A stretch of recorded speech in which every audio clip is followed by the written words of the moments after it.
तो दोस्तों आज हम बात करने जा रहे हैं कुछ ऐसे टिप्स के बारे में जो आपको इस समय में या किसी भी चिंताजनक समय में आपको पता होना चाहिए।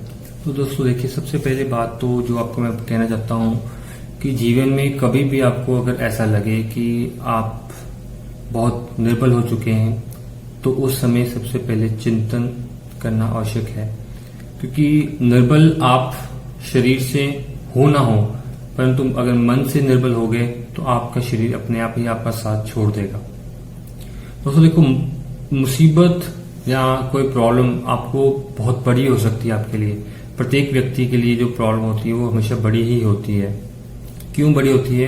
क्योंकि उस समय में वो अपने आप को कंट्रोल नहीं कर पाता, अपने आप को जो कहते हैं हैंडल नहीं कर पा रहा, जिस वजह से उसको लगता है कि ये प्रॉब्लम बहुत बड़ी है और इतनी बड़ी प्रॉब्लम है, और उस वजह से उसकी चिंतन नहीं करता, उसको चिंता करते करते जल्दी बीमार पड़ जाता है। क्योंकि हमारे शरीर में ये बहुत एक कहते हैं कि लॉजिक है हमारे शरीर के साथ कि हम साइकोलॉजिकल जो हमारी प्रॉब्लम्स हैं वो ज्यादा हैं rather than the physical problems. जो हमारी शारीरिक प्रॉब्लम है वो बहुत कम है, जबकि जो मानसिक बीमारियां हैं वो बहुत ज्यादा हैं जो हमें लगती हैं, और मानसिक बीमारियां ही हमारे शरीर को उस लेवल पर लेके आती हैं जिस लेवल के कारण हम बीमार होते हैं।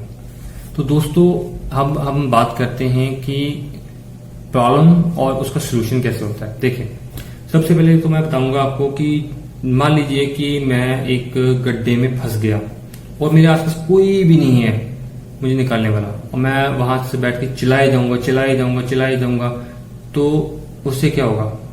उससे कुछ नहीं होगा। जब मुझे आसपास कोई है ही नहीं तो मेरा चिल्लाना एक व्यर्थ बात है। उसकी जगह में हम क्या कर सकते हैं? मैं उसकी जगह पर अपने को शांत कर सकता हूँ, कुछ सोच सकता हूँ, किस तरह से निकलना सोच सकता हूँ। हो सकता है कि मेरे दिमाग में कुछ ऐसा आइडिया आ जाए, ऐसी तरकीब आ जाए कि मैं उस गड्ढे से बाहर निकल पाऊं।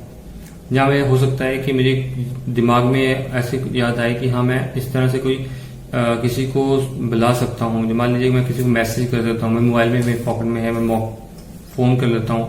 अगर उसी जगह पे मैं चिल्लाना शुरू कर दूंगा, मुझे यही भूल जाएगा कि मेरे फोन में मेरे पॉकेट में है, या मुझे बस वो भी तरीका है मैं बाहर निकलने का, या गड्ढे में कोई तरीका ढूंढ रहा हूँ, कोई ऐसी टूल ढूंढ लेता हूँ जिससे मैं गड्ढे से बाहर निकल सकता हूँ। तो दोस्तों लाइफ में भी ऐसा ही होता है। ये चिंता जो प्रॉब्लम्स होती है गड्ढा होती है, और हम लोग गड्ढे में जब चिल्लाते हैं और उसमें और गिर जाते हैं, क्योंकि हमें निकलने का रास्ता नहीं सोचते। हम उसमें बस ये देखते हैं कि हम फंस गए हैं गड्ढे के अंदर। तो निकलने के लिए हमें रास्ता ढूंढना है। तो रास्ता ढूंढने के लिए सबसे पहले हमें शांत होना पड़ेगा। तो शांत होने के लिए हमें मेडिटेशन करनी पड़ेगी, और मेडिटेशन सबसे मेन चीज है। हर जो कहते हैं कि बीमारी का आपको इलाज मेडिटेशन के थ्रू मिल ही जाएगा। तो दोस्तों अब मेडिटेशन क्या है, कैसे करनी है, इसमें बहुत सारी भ्रांतियां हैं। मैं कुछ छोटे से टिप्स बताऊंगा। कुछ लोग मेडिटेशन को एक धर्म के साथ जोड़ के चलते हैं, तो मैं उसके ऊपर एग्री नहीं करूंगा, क्योंकि मेडिटेशन किसी भी एक धर्म के अंदर नहीं हम कह सकते, ये सबके लिए है। जो भी हमारे भारत के ग्रंथ हैं, जो भी हमारे आस्था के प्रतीक जिसको कहते हैं वो अलग बात है, पर जो भी हमारे ग्रंथ हैं वो समस्त मानव जाति के लिए हैं। चाहे वो ऋग्वेद है, सामवेद है, अथर्ववेद है या यजुर्वेद है, वो हमारी समस्त मानव जाति के कल्याण के लिए है। और इसके अंदर जो जानकारी दी गई है, चाहे वो उपनिषद के अंदर है, चाहे वो आपके किसी वेद के अंदर है, चाहे वो आपके किसी भी धार्मिक ग्रंथ के अंदर जो जानकारी दी गई है, वो समस्त मानव जाति के लिए ही है। अब योग जो है वो उसके बारे में थोड़ा सा इंट्रोडक्शन देता हूँ कि योग के अंदर काफी तरह के योग आते हैं। इसमें अष्टांग योग प्रमुख है, क्योंकि वो महर्षि पतंजलि की तरफ से लिखा गया, कंपाइल किया गया था उनकी तरफ से, और वो फेमस भी काफी हो चुका है। तो उसमें एक पाद आते हैं, 4 पाद होते हैं, और उसी में 8 अंग होते हैं जिसको अष्टांग योग कहते हैं। उससे छोटा सा एक पार्ट है, उसको बोलते हैं प्रत्याहार। तो दोस्तों ये प्रत्याहार आपको पता नहीं है, और बहुत सारे लोग आपको मेडिटेशन के बारे में बात करेंगे कि मेडिटेशन करो, ये करो, वैसे करो, आप बैठ जाओ, कमरे में बैठ जाओ, अपने बंद कर लो, किसी की ना सुनो। दोस्तों ऐसे मेडिटेशन नहीं होगी कभी भी, आप कभी मेडिटेशन नहीं कर पाओगे। मेडिटेशन के लिए सबसे पहले आपको 5 इंद्रियों को कंट्रोल करना है, अपनी आपकी सेंसेस को कंट्रोल करना है। वो सेंसेस कंट्रोल कैसे होंगी? जब आप प्रत्याहार करोगे। प्रत्याहार क्या होता है? आपकी कंट्रोल ऑफ सेंसेस, सेंसेस को कंट्रोल करना होता है प्रत्याहार। तो प्रत्याहार जब आप करोगे तो ही आप उसके आगे बढ़ के धारणा और ध्यान लगा पाओगे। धारणा भी एक बहुत बड़ा इंपॉर्टेंट पार्ट है, पर हम इसको थोड़ी देर के लिए भूल जाते हैं। पहले तो सबसे मेन पार्ट है जो है प्रत्याहार, अभी सेंसेस कंट्रोल करना। अगर आपको लग रहा है कि मेरे कुछ मैं देख रहा हूं, मुझे नहीं देखना, तो अपनी आंखों को कंट्रोल करना सीखें। जब हमें कुछ सुनना ही नहीं है कोई चीज, तो कानों को कंट्रोल करना सीखें। ठीक है, जब बोलना ही नहीं है, जीहा को कंट्रोल करना सीखें। स्मेल, नासिका को कंट्रोल करना सीखें। ठीक है, जब आप इन सेंसेस को कंट्रोल करोगे तो आपके ऊपर आप बाहरमुखी से अंतर्मुखी हो पाएंगे।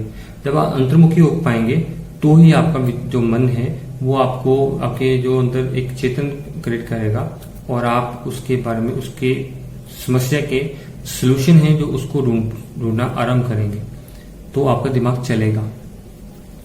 तो इसलिए मैं ये कहना चाहूंगा कि सबसे पहले तो बात है, जब भी आपको कोई प्रॉब्लम आती है, उस प्रॉब्लम को इतना अपने ऊपर हावी ना होने दें जिससे कि आपके शरीर को, आप मानसिक दोनों को, स्वास्थ्य को आपको ठेस पहुंचे, आप रोगी हो जाएं। इससे बेटर है कि कुछ समय के लिए शांत रहें, अलग थोड़ा सा हो सकते हैं, पानी पिए, मेडिटेशन करें। मेडिटेशन के लिए प्रत्याहार आपको बता दिया है कि बहुत आवश्यक है, और जो मेडिटेशन के बारे में है मैं अगले वीडियो में लेके आऊंगा सारी जानकारी कि मेडिटेशन किस तरह से आप कर सकते हैं, क्या क्या टॉपिक्स, क्या क्या पॉइंट्स रहेंगे, क्या क्या स्टेप रहेंगे, वो आपको सारी स्टेप बाय स्टेप आपको मैं मेडिटेशन की चीजें बताऊंगा, समझाऊंगा। तब तक के लिए मेरे आज्ञा दीजिए। मेरी तरफ से धन्यवाद। जय हिंद, जय भारत।